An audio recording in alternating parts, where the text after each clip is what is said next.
Welcome back, my friends. Currently, we're on day 300 of Russia's disastrous invasion of Ukraine. And here are the most recent numbers put out by Ukraine's Ministry of Defense. And it's now estimated that over 99,000 Russian soldiers have been killed so far. Russia is still losing close to 500 soldiers a day. So more than likely, in the next 2 days, Russia is going to go over 100,000 soldiers killed. Now, this number is all-inclusive. It includes LPR and DPR fighters, Chechens, Wagner mercenaries, conscripts, contract soldiers, anyone willing to fight for Russia. And the amount of loss of life that the Russian people are willing to tolerate so far, truly staggering. And despite the success of the Ukrainian military on the battlefield, the Ukrainian civilian population continues to struggle. Russia continues to target civilian energy infrastructure to inflict maximum pain and maximum discomfort on the civilian population. But thankfully, I've got good news, and the good news is that tomorrow, December 21st, is the Winter Solstice. For those not aware, the Earth spins on an axis as it revolves around the sun. This causes an imbalance between light and darkness in the northern and southern hemisphere. So for my viewers in the southern hemisphere, tomorrow will be the longest day of the year, the most amount of sunshine. And for people in the northern hemisphere, people in Ukraine, this will be the darkest day of the year. Let's go on a pretty cool website, sunriseandsunset.com, and I've got the information pulled up for the Ukrainian capital city of Kyiv for December 20th. If we scroll down to the date, December 20th, you can see the sun rose at 7:55 a.m. and the sun set at 3:54 p.m., giving the average Ukrainian struggling to keep the lights on only 7 hours and 58 minutes of daylight. Now, at this point in the year, the sun is going to sit in this low position in the sky for a couple days, but you'll notice here on December 24th, they get an extra minutes. There will be 7 hours and 59 minutes of sunshine in the day. On December 27th, this will increase to an even 8 hours, and then starting December 29th, Ukraine's going to get an extra minute of sunlight every day. Now, you might say, what difference does 60 seconds in a day matter as far as sunshine? And I would argue that for a frontline defender sleeping in a trench without electricity, an extra 60 seconds of daylight might save a life, might make a difference on the battlefield. Let's now do an update on the situation in the city of Bakhmut, but first, I recently came across a new app and website that's been really resourceful in staying current with breaking news as it's happening, and they are the sponsor of today's video, Ground News. This is what their website currently looks like, and what I like about Ground News is you can customize it with my feed. From this filter bar, you can search through over 150,000 news topics from over 50,000 news organizations across the world. Rightfully so, I'm following the war in Ukraine topic, and if, for example, we click on this one, EU agrees to 9th sanctions package against Russian diplomats, Ground News tells me that 105 news organizations have covered this topic.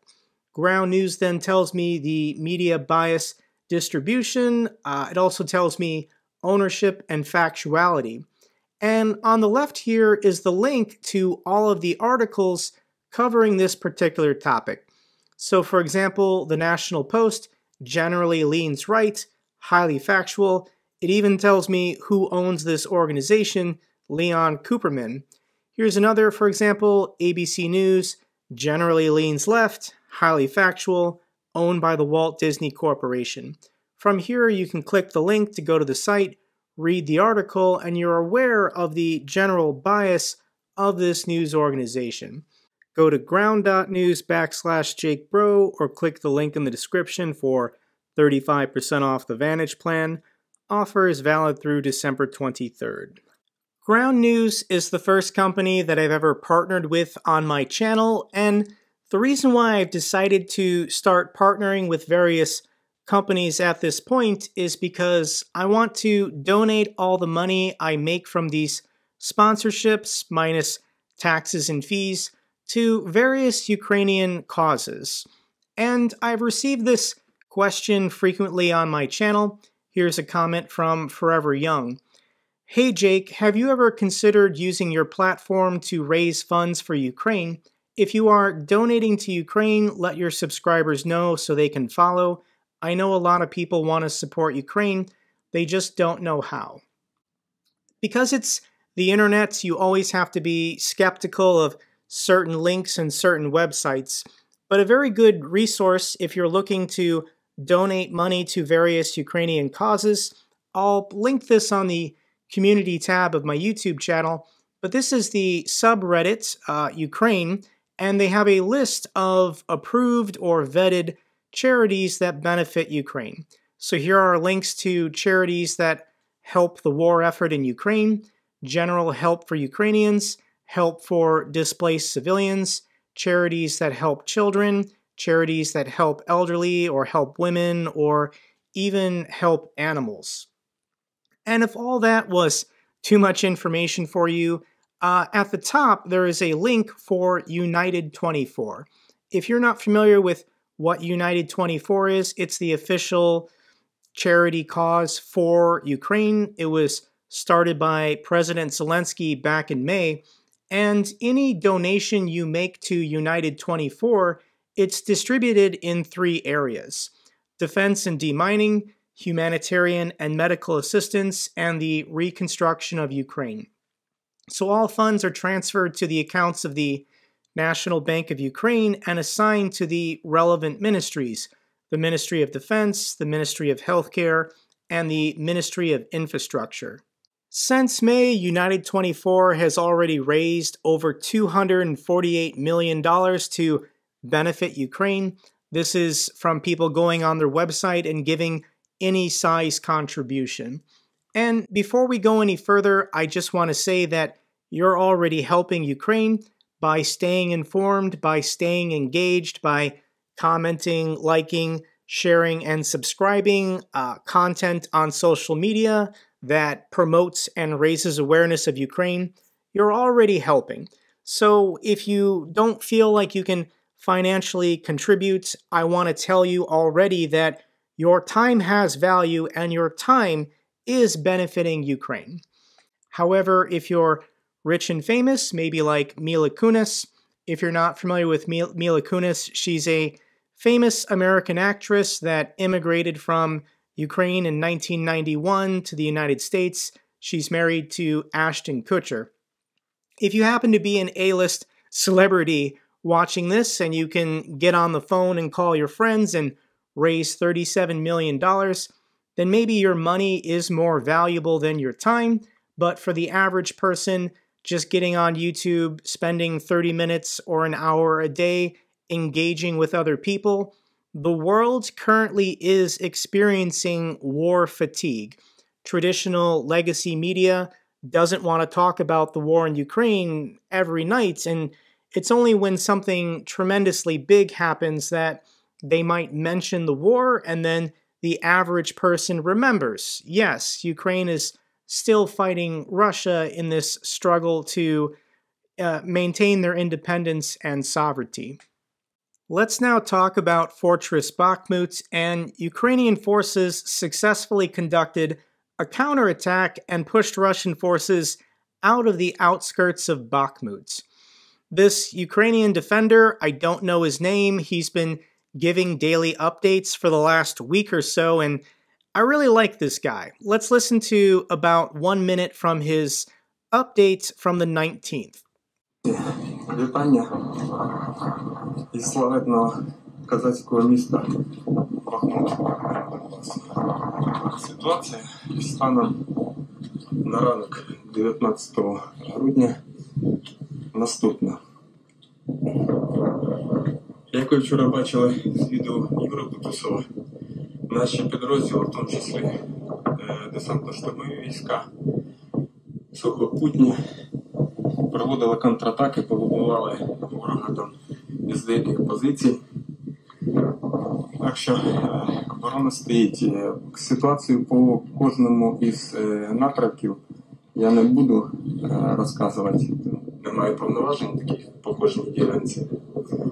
Лише одне зазначу, що оборона стоїть, місто тримається.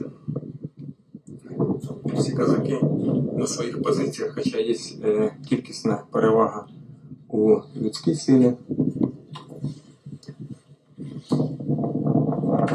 І артилерії ворог не шкодує боєзапасу для знищення міста Бахмута. Але оборона стоїть, оборона тримає. So what this Ukrainian defender is doing is he's walking around midday, broad daylight, in the open streets to show everyone that the Ukrainian forces in the cities, they're not scared. They're not worried about being hit by a sniper or being ambushed around a city block. The Russian forces are not in the city center or the city proper. And the Ukrainian forces felt so confident about their position in Bakhmut that President Zelensky went to the frontline city of Bakhmut to recognize and show support for the frontline soldiers. Let's watch about 20 seconds of this clip recognizing the defenders in the city of Bakhmut.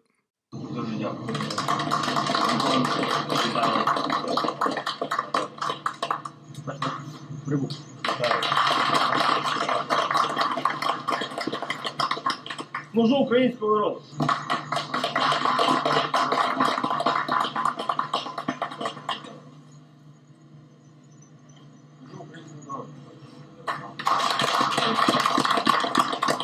So this is President Zelensky flipping the bird to the Russian military because the Wagner mercenaries are only about 5 kilometers away. And he had the guts to make a frontline appearance to show support for his soldiers defending their nation. What can Russia's military leadership offer their soldiers? And the Ministry of Defense for Russia put out this bizarre video of Sergei Shoigu inspecting frontline positions, flying a helicopter, but all indications show that this video is entirely fake.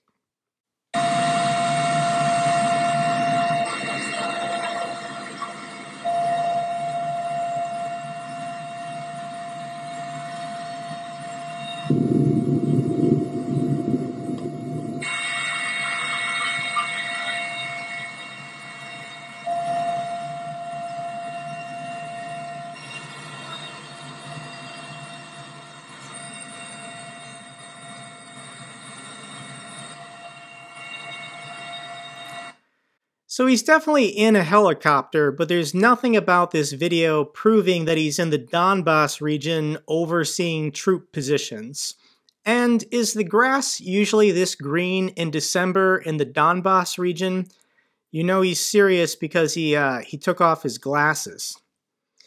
There's another bizarre clip of Sergei Shoigu. He arrived in Belarus, and as he walked into this Capitol building and Belarusian press were there, they captured this video of him limping and concealing his right hand in his pocket.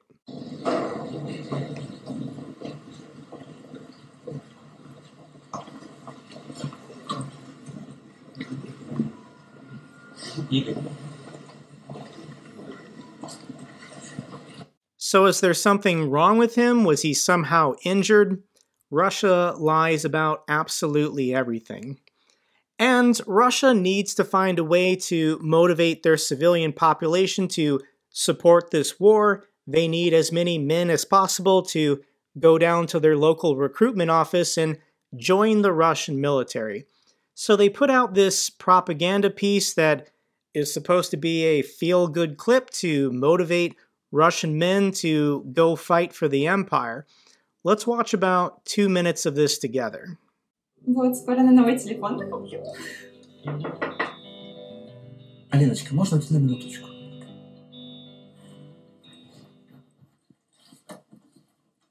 Видишь ли, я, конечно, сильно извиняюсь, но у нас опять задержали зарплату. На тебя вся надежда. На, забирай. Спасибо, родная. Ты же знаешь, я как только так... Ну ты так точно никогда не накопишь. Да, знаю. Папе тяжело сейчас. Он ветеран боевых действий. Чуть старше нас был, когда попал в самое пекло. Получил контузию, а затем и награды. Он был одним из лучших наводчиков. Их танк как-то подбили, а он с товарищами не оставил машину. Они прикрывали выезд раненых. Рисковали собой. Папа много раз рассказывал. А сейчас ему тяжело. Он пашет на заводе, а там постоянные задержки. А он все никак не может сходить да разобраться с этим начальством. Даже с мамой из-за этого недавно поругались. Да, понимаю. Мой папа тоже ветеран, никак не мог привыкнуть к жизни. Но потом ушел добровольцем, сказал, не может тут сидеть, пока наши ребята там.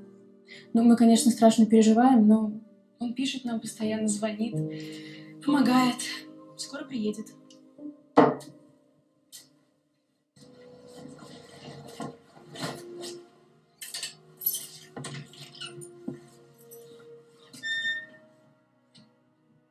Сегодня в Новоуральск с территории, где проходит специальная военная операция, вернулись военнослужащие войсковой части номер 3280. С самого утра в сквере УХК горожане с патриотической символикой в руках на самом въезде в город первыми встречали воинов. Многие заранее готовились к этому событию, ведь оно действительно долгожданное. Папуля!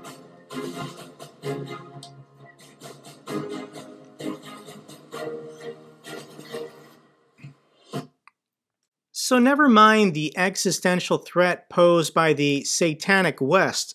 This propaganda video tells Russian men the real reason why they should sign up to fight in Ukraine, so they can buy their teenage daughter a new American-made iPhone. I mean, I guess this might work for some 50-year-old Russian men who work at a factory that doesn't pay them. But it's all lies, all the money being promised to these middle-aged men or these Wagner mercenaries. None of the money is real. Here's a Ukrainian defender who filmed a video yesterday in Bakhmut, and he talks about these Wagner prisoners of war that they keep capturing. Вони взяли в полон вагнеровця. То от вагнеровець на допиті сказав, що там дуже сильне незадоволення, тому що все, що обіцяли, Вагнер обіцяв, то не робиться. Зарплату, за яку вони йшли, їм не платять, а платять десь 30 тисяч, щось таке. Рублів це $400. Замість того, що їм обіцяли там 2-3 тисячі доларів. І вони всі розуміють, що їх просто відправляють на утилізацію. Це дуже позитивна річ, тому що коли люди вже розуміють, що задача країни їх знищити і нічого не заплатити, і то, що вони на волю не вийдуть, це дуже серйозний стимул, щоб вони не воювали. Будемо чекати, будемо воювати, ну не то, що чекати, будемо воювати, бити їх. So all these Russian prisoners being freed by the Wagner mercenaries, the Wagner group knows that they're not going to survive 6 months. They're never going to be freed. They're never going to get paid. And these people, wave after wave, being sent to their death in Bakhmut, even they know that there's no light at the end of the tunnel for them. Here's a picture of Christmas celebrations of years past. This is what the holiday Christmas tree looked like in Kyiv in 2019, 2020, 2021, and this year in 2022. Here's the Christmas tree in Lviv, and this is pretty cool. Rather than having an angel or a star at the top, they put an anti-tank hedgehog. That's pretty creative. I like that. Here's a picture from a Polish magazine that went viral of a Ukrainian family having a modest holiday dinner, thinking about their loved ones, their fathers, brothers, and sons, fighting on the front lines in the trenches. The next clip, fair warning, might be a little difficult to view. It was difficult for me. But this is the family of a fallen Ukrainian soldier decorating a Christmas tree on his grave.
Russia will not win.